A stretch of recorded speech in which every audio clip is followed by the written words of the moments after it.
Hi అందరికీ. ఈరోజు మనం ట్యాగ్ మ్యాంగోని ఎలా చేయాలో చూసేద్దాం. ట్యాగ్ మ్యాంగో పౌడర్ తీసుకొని ఒక బౌల్లో పోయాలి. పోసి అందులో 4-5 టేబుల్ స్పూన్ దాకా పోసేయాలి పౌడర్ని. అందులో తగినంత వాటర్ పోసేయాలి.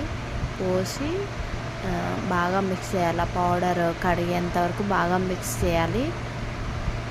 ఆ మిక్స్ చేసిన పౌడర్ వాటర్ని మనం ఐస్ బాక్స్లలో పోసేద్దాం.